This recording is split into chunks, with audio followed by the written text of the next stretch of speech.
I'm having problems hearing you.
Jim, can you hear me?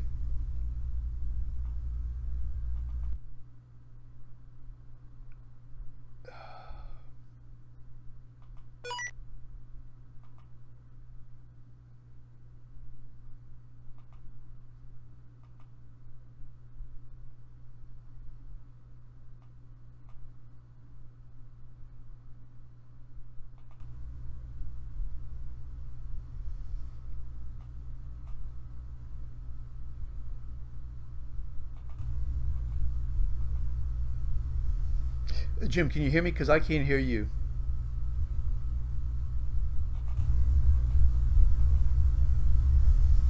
Jim, can you hear me? Because I can't hear you.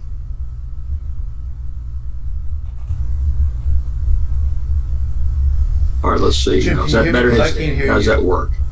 Okay, so I can hear you now. I don't know what happened, but are we going to continue? Yeah.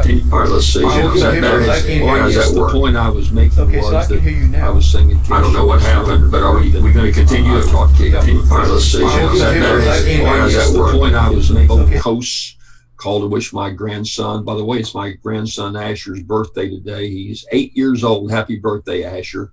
Talked to his mother and my family that's in New York. I've talked to friends on the West Coast. I had my cousin here from Butler, Missouri, which is about 65 miles south of Kansas City. A registered Republican, somewhat conservative, and fairly tuned in. And the unanimous opinion seems to be that as far as the day-to-day stumblings of Trump in the White House, this guy Steve Bannon was taking off some national security force. And Steve, I'm not even sure what all that means. It kind of went over my head. It goes over everybody else's head, too. The thing that they're saying is, look, we're concerned about North Korea, and the president says he's not going to allow them to continue throwing up these missiles, number one. Number two, he's meeting with the head of China, and I think the average person realizes that China is a huge economic challenge for us. They're meeting, I think, as we speak down in Florida. So the president's trying along that front. They're regrouping on health care and trying to come back on health care with some adaptation. Nobody knows for sure, but obviously that was a huge miscue. But my point is, I would disagree with the Wall Street Journal that Trump is stumbling and that his presidency is about to go up in flames. I just think that the average American is going to give him the benefit of the doubt. Now, look, we're in a 24-hour news cycle of huge competition for viewers, for listeners, and therefore to be incendiary and talk, if you're MSNBC, oh my gosh, Trump is just the worst thing since sliced bread and never make it through the next month without impeachment starting. And then Fox News is in disarray with all the innuendos about Bill O'Reilly. And there's just so much controversy in the press. And so that feeds to the small group of people that really pay attention to what's going on news-wise. And I talked about this the last time we visited, Steve. If you take the Fox News ratings, they're the biggest rated cable newscast right now, about 4 million people. maybe a little less than that. NBC, Lester Holt, who I happen to know, Lester Holt, I think very talented guy on the air, took Brian Williams' place. He leads with about 5 million people in terms of viewers. But you take CBS, NBC, you take all the cable shows combined, and they don't make 25 million people. We got 330 million people in this country. And so every newscast going doesn't get to even 1/10 of the viewers out there. I think the average viewer after this election has said, I got to get on to my family and to my business. I have an ear for it. I want Trump to succeed. I don't agree with everything he does.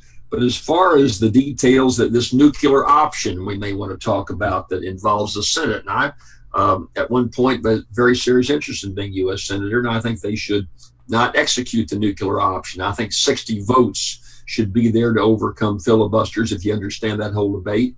But I don't think it touches to the average person. They say if a majority wants the judge, the majority is going to get the judge. So we are wallowing in the minutia of the politics of what's happening nationally. And I'm not sure it hits home. Now, that's not true with us on a local level.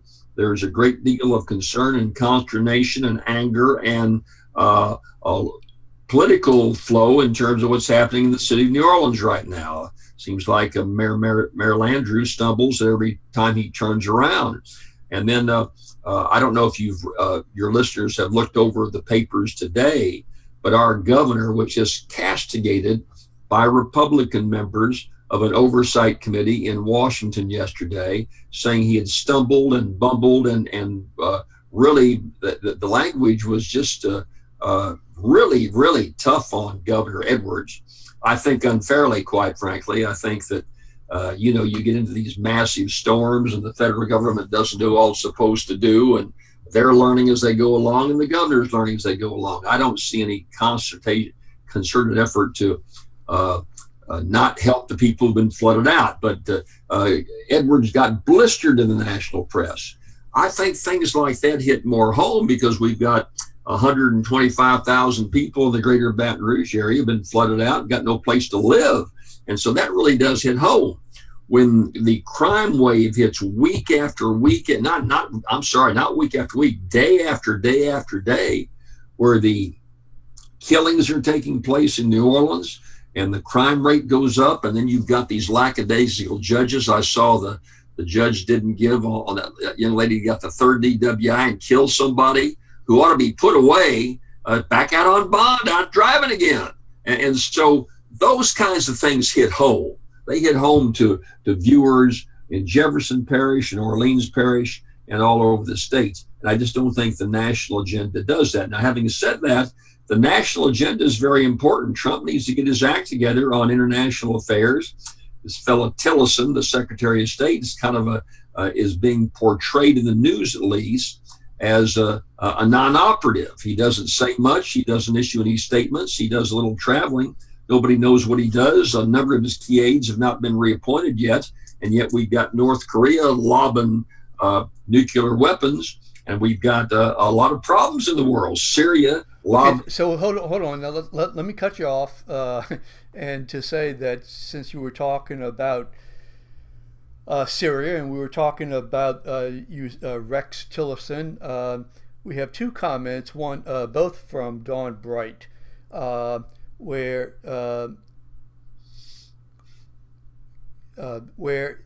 let's see, Tillerson, Secretary of State Tillerson is saying Assad has to go. How does this work out for USA since Syria and Russia are allies? That's question number one. Let me respond to that. Didn't Tillerson, just before the spilling of the gas, the toxic gas, didn't he say that the American position was that Syria is going to have to make its own decision? I mean, and then you have this gassing, and then he says that Assad has to go. My question is, did what Tillerson do and say have anything to do with the gassing? Well, I hope not. I certainly hope not. The I mean, statements are. what? Yeah, but what? I mean, why would all of a sudden, after what 2 or 3 years, why would all of a sudden Assad, after getting this clean bill of health from the United States, saying, "Hey, we're going to leave it up to you," all of a sudden unleash this incredibly deadly weapon? I mean, it's Very stupid thing to do because, as you just said, it now kind of pushed America against the wall to where allies all over the world were saying, "Wait a minute, we're going to allow gas to flow here throughout the Middle East now, and the potential that can kill millions of people. What are you going to do, America?" So it made us have a much tougher stand, and it may be the turning point to cause America to come on in and take a much more aggressive action. I would. how are things different? I'm playing devil's advocate here, okay, for right now. So, and if anybody wants to call in, they can call in. The number is below us on the screen. And by the way, I apologize for any, uh, say, sound issues that we had initially. We'll have to talk to Jim about that in terms of what happened.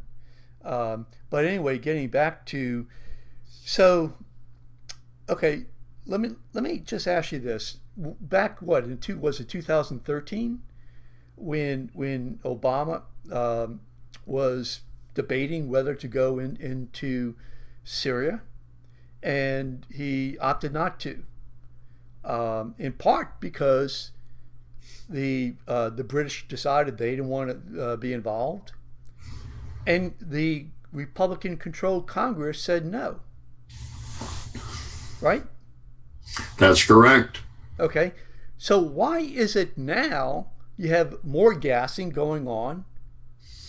Why is it that the Republican Congress is not saying, "Whoa, wait a minute. We said no before, and we mean no now"?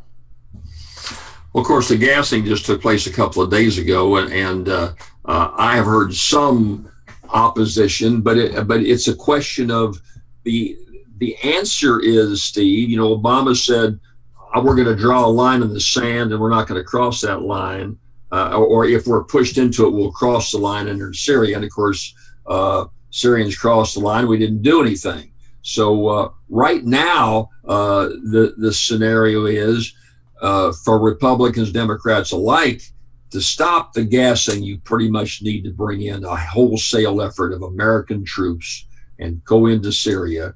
And you've got, we just don't understand why you just can't go blow the guy up and bomb him up, because, we've learned in the Middle East where these terrorists, the dictators, whatever, surround themselves with civilians. So you're in effect going to have huge casualties in most instances when you go in and bomb like that. Are we ready to start taking out casualties and interfering?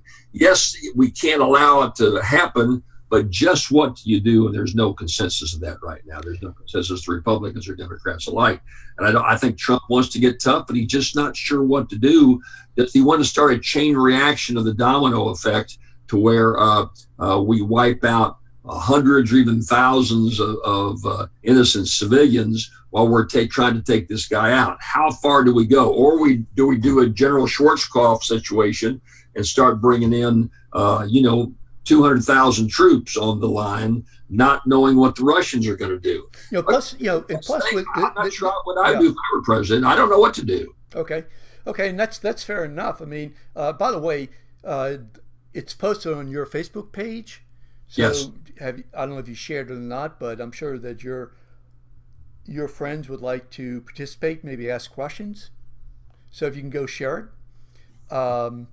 So in the meantime, I don't know what to do either. The thing is that I know that some people said, well, we don't want to give Obama authorization because we don't trust him.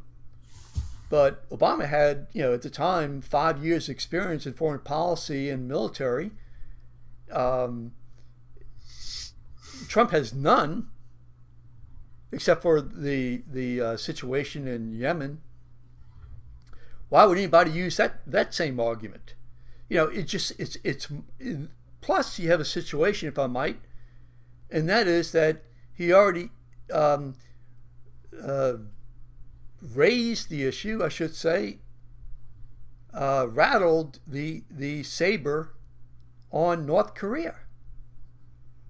So what? We're going to be fighting North Korea? We're going to take them out by ourselves? And we're also going to go into Syria and take them out too? And that's exactly why, Steve, I think that even conservative, hawkish Republicans are being cautious right now.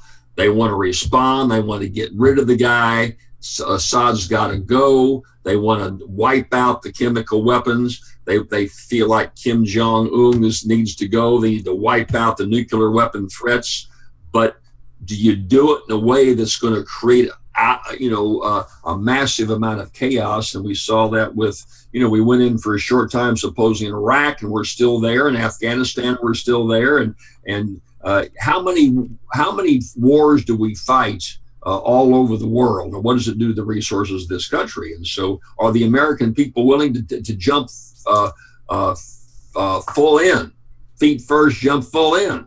And I think there's some concern that maybe they're not. So it's a question of how do you accomplish results and not get us entangled into a huge international mess, much more so than we are right now.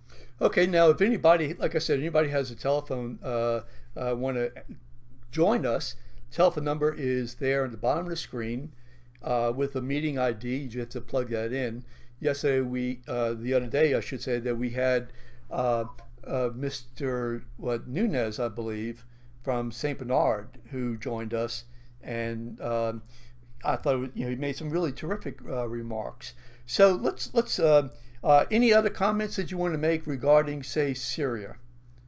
No, I think that we're in a. I would imagine that there are any number of conferences going on as we speak, Steve, in Washington about what the alternatives are. The president says, give me 3 or 4 alternatives, and they're working those up right now. Again, this has only been a few days ago. I think you're going to see some fairly dramatic American response. Now, as you pointed out, though, Assad has aligned himself with Russia. What effect does that have? And so you're juggling all these balls, and it can be the balls can blow up in your face if you're not careful. I think we'll have a better picture of it, say, 10 days from now. Okay. Do you have a guess in terms of what's going to, just take a ballpark guess in terms of what you think will happen in Syria and what do you think is going to happen with North Korea? And we'll talk about, yeah, go ahead. I don't think anything, quite frankly, is going to happen real quick. You take North Korea, for example.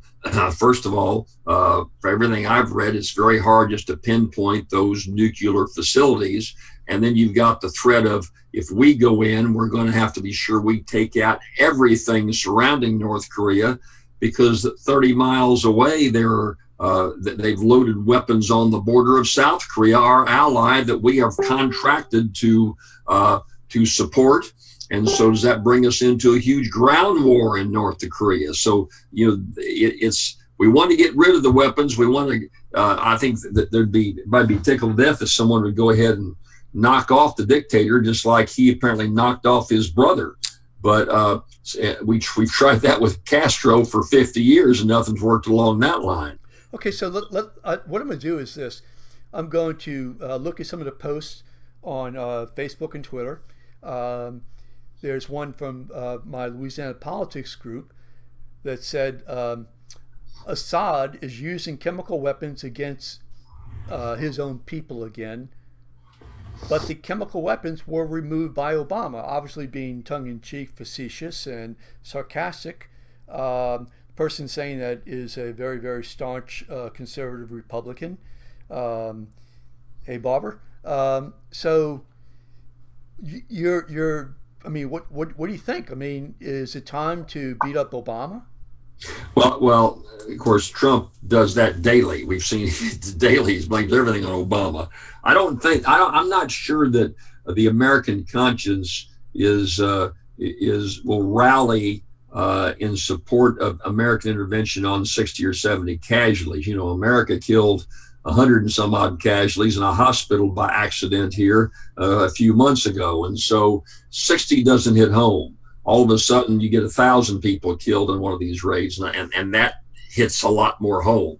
it may take a lot more than the one gassing that took place to really get the American conscience in sync to bring pressure on Congress, Steve, number one.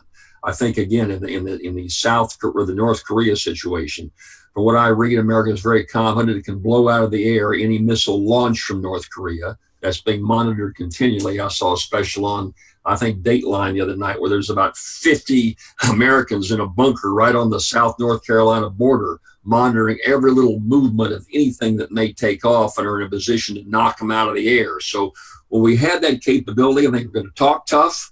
I think we're going to try to bring China in the North Korean situation. I think we're going to try to see if Russia will work with us better on the Assad situation. And I don't see any big attack coming from America in the next month. I just don't think it's going to happen. Okay, well, so right now, our president is actually, I guess,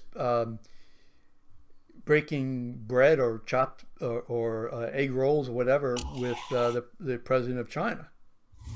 And so, what do you think? I mean, this is a big thing for him. I mean, for the president, it's a big thing for the president of China too.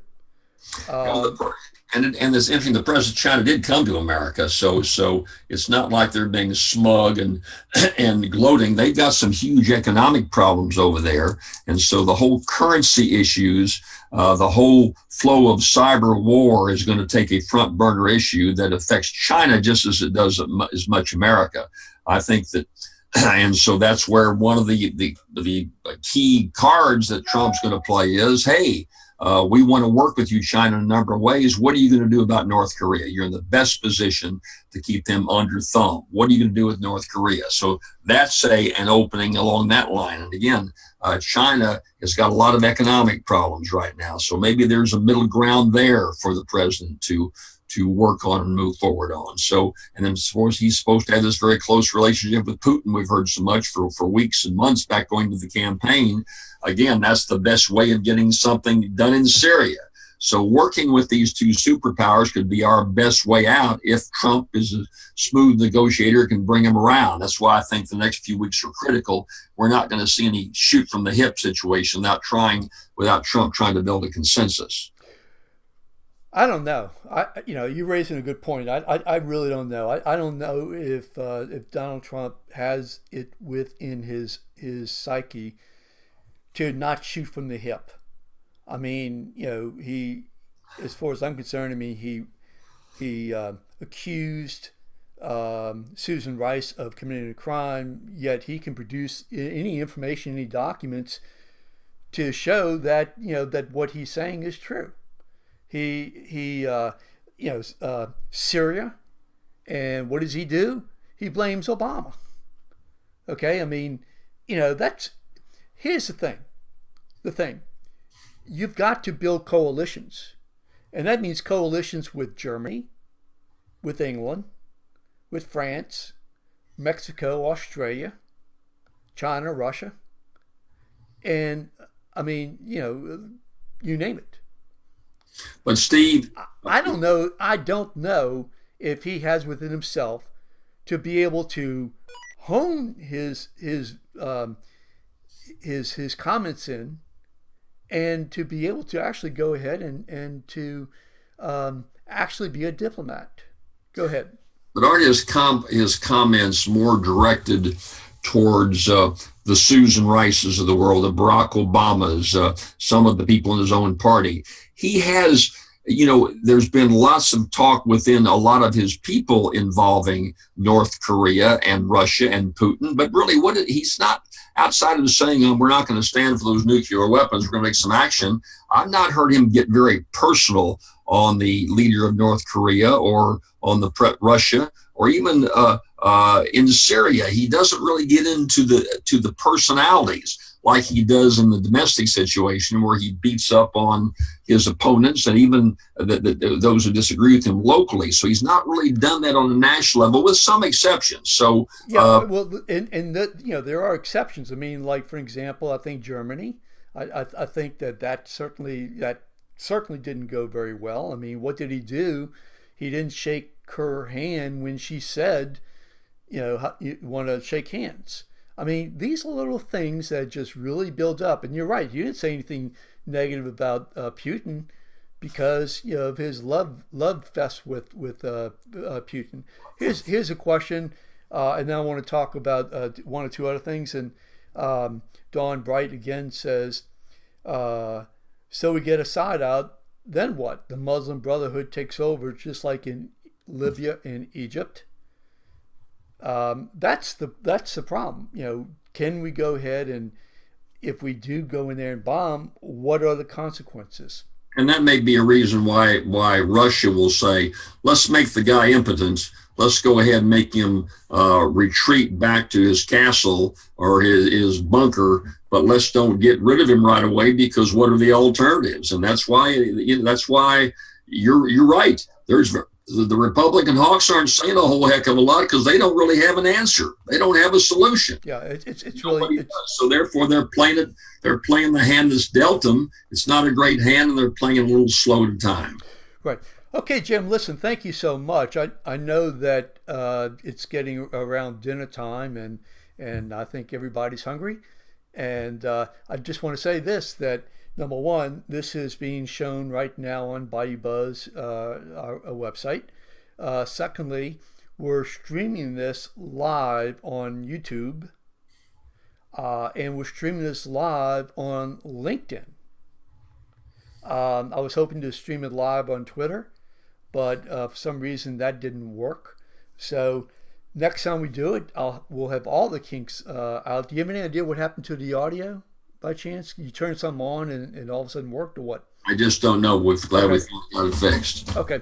Well, good enough. Listen, thank you so much for joining us, and we'll definitely have to do it again. It's going to be fun, and one thing about Donald Trump, and that is that he's exciting, he's interesting, and he always has a lot for us to talk about. We'll have a lot more to, Steve. Have a good weekend. Talk to you soon. All your listeners soon. Take care. Okay, thank you so much. Okay, take care of yourself. Bye bye. Let me go and end this.